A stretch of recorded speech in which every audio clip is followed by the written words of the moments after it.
बाजार के साथ साथ अगर आप उठाकर देखें, अमेरिका का खुद S&P वो डाउन हो गया, बिटकॉइन का भाव वो नीचे गिर गया। अब तेल चूंकि सप्लाई बाधित हो गई तो उसका तेल का भाव तुरंत बढ़ गया। यानी कि इनका भाषण हुआ और उसका असर बाजार पर तुरंत हुआ।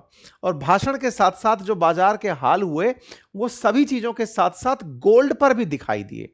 गोल्ड के भाव में भी इनके भाषण का असर हुआ और बाजार नीचे आ गया। सामान्यतया यह देखा जाता है कि जैसे ऑयल के भाव बढ़े ऐसे ही गोल्ड के भाव भी बढ़ते हैं। हालांकि गोल्ड कोई स्ट्रेट ऑफ हॉर्मुज से निकलकर नहीं आता है, लेकिन यह माना जाता है कि फिर से अव्यवस्था आएगी, दुनिया को परेशानियां होंगी तो लोग बाजार की जगह गोल्ड में निवेश करेंगे। यह कन्वेंशनल थॉट है। लेकिन इस बार तो ट्रंप के आदेश के साथ साथ गोल्ड के भाव भी नीचे आ गए। अब यह क्या कहानी है, आज के सेशन में इसको समझते हैं। लेकिन इसके साथ साथ एक अपडेट और देते चलते हैं कि इस पूरी परेशानी में बाजार ने रूस और तुर्की के द्वारा अत्यधिक सोना बेचने की खबर का असर देख लिया है। अब यहां पर एक बड़ी ही स्ट्रेटेजिकल घटना में चेंज है। बाजार में अक्सर यह देखा गया कि जब जब खाड़ी देश झगड़ा किए या आपस में युद्ध किए, सोने की कीमतों में इजाफा हुआ।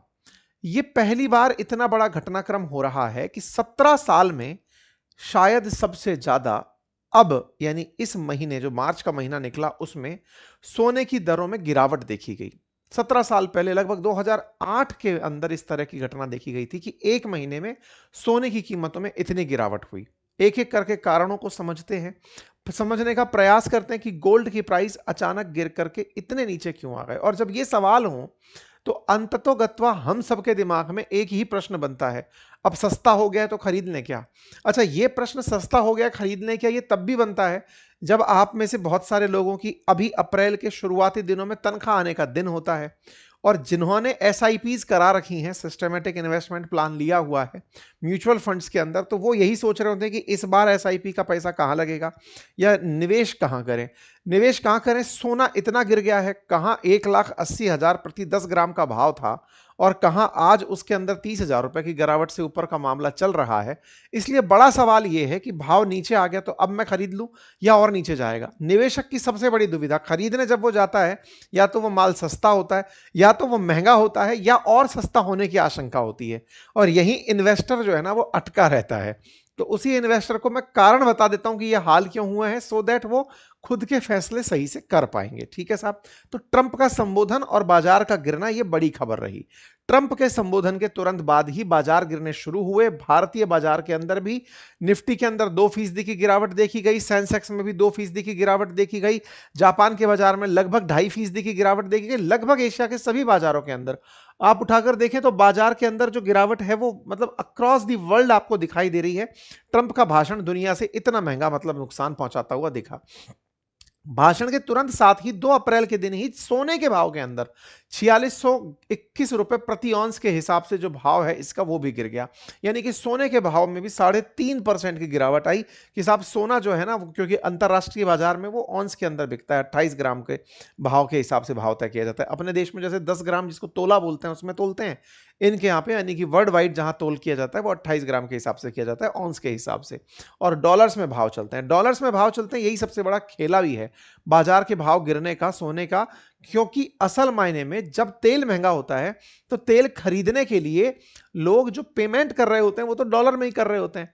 तो लोगों के बजट जो है वो डॉलर से निकल निकल के, भाई ऐसे समझिए कि तेल महंगा हो रहा है तो अब आपको अपने खजाने से डॉलर ज्यादा निकालने पड़ेंगे, क्योंकि आपने अपने फॉरेन रिजर्व के अंदर डॉलर भर के रखा हुआ है।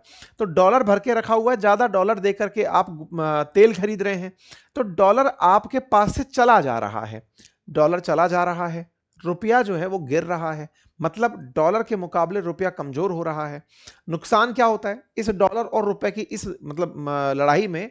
सबसे बड़ा नुकसान होता है आपके पास डॉलर का भाव बढ़ने लगता है।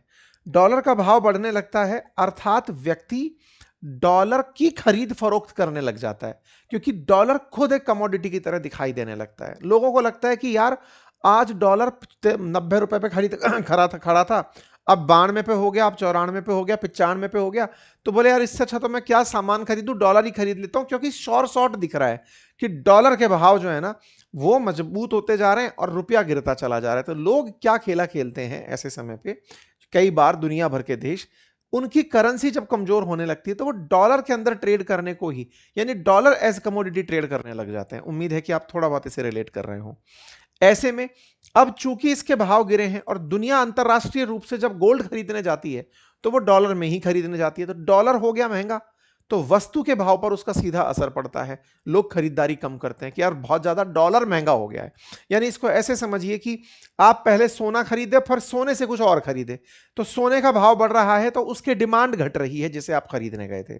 मतलब आप पहले डॉलर खरीदे फिर डॉलर से गोल्ड खरीदे। आप तो कहेंगे नहीं साहब, दुकान पे जाके तो मैं रुपये में खरीद के लाता हूं। आप लाते हैं, लेकिन डॉलर अंतरराष्ट्रीय वो सॉरी सोना जो है वो अंतरराष्ट्रीय बाजार में डॉलर में खरीदा बेचा जाता है। जैसे तेल भी आप तो पैसे में ही खरीदते हैं, रुपए में ही खरीदते हैं, लेकिन अंतरराष्ट्रीय स्तर पर उसे डॉलर में खरीदा बेचा जाता है। ठीक है, तो डॉलर की कहानी ने पूरी तरह से बाजार को गिराया।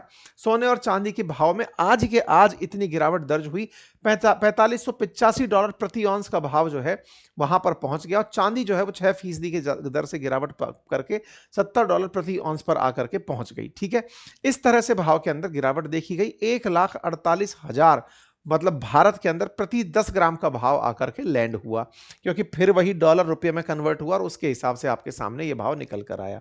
ये तो हुई अप्रैल के 2 अप्रैल की बात। मार्च की अगर बात उठाएं तो मार्च के अंदर एक महीने के अंदर 17 साल की सबसे बड़ी गिरावट दर्ज की गई।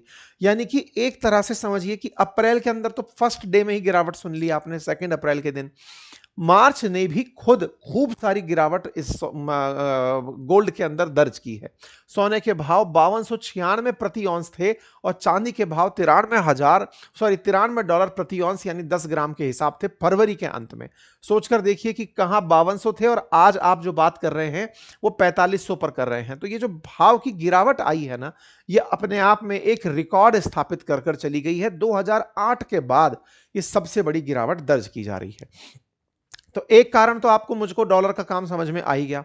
एक और बड़ा कारण बना साथियों जिसके चलते ये भाव गिरे। जितने भी कारण हमने आपको अब तक बताए हैं कि लोगों ने प्रॉफिट बुकिंग कर ली, ब्याज दरें बढ़ गई वगैरह वगैरह, एक बड़ा कारण सोने के भाव। देखिए, जब मैंने आपको बताया डॉलर महंगा हुआ तो लोगों ने इंटरेस्ट खत्म किया, लेकिन एक और कारण भी हुआ और वो ये है कि हम जब भी कहते हैं कि सोने के भाव बढ़ रहे हैं, उसके पीछे का बड़ा कारण होता है कि मार्केट में सोने की डिमांड बढ़ रही होती है। मार्केट में सोने की डिमांड बढ़ रही होती है, इसका क्या मतलब है कि दुनिया में आप जैसे लोग जो सोना खरीदने निकले हैं, उनके अलावा बैंक भी अपने सेफ निवेश के रूप में गोल्ड परचेज कर रही होती है। आप और हमारे खरीदने से इतना फर्क नहीं पड़ता जितना केंद्रीय बैंकों के, सेंट्रल बैंकों के खरीदने से फर्क पड़ता है। देश की जो रिजर्व बैंक्स होती हैं दुनिया भर में, वो गोल्ड परचेज करके अपनी विदेशी मुद्रा का संतुलन बनाए रखती हैं ताकि जरूरत पड़ने पर वो सोने को बेचकर डॉलर वापस ले सकें, क्योंकि डॉलर का मजबूती लगातार बढ़ता जा रहा है। इस युद्ध के चलते असली खेला डॉलर पर टिका हुआ है। तो क्या हुआ, अब क्या हुआ ना, इस युद्ध में जब से ये 1 महीना बीता है, बीते 1 महीने में डॉलर हर दुनिया की करेंसी के सामने मजबूत हो रहा है। जैसे तुर्की की जो लीरा है, रशिया की जो रूबल है, उन सबके सामने डॉलर मजबूत होकर खड़ा है। दिक्कत क्या हुई, दिक्कत यह हुई कि अब कोई भी देश अपने सामान को बेचकर उतना धन अर्जित नहीं कर पा रहा, तुलनात्मक रूप से उसके रिजर्व घटने लगे हैं। लेकिन फिर अंतरराष्ट्रीय स्तर से डॉलर वापस खरीदने का तरीका क्या है, गोल्ड बेच दो। यही कारण है कि 2 बड़े कंट्रीज जो टॉप 10 में गोल्ड रिजर्व रखते थे, उन्होंने अपना सोना बेच दिया।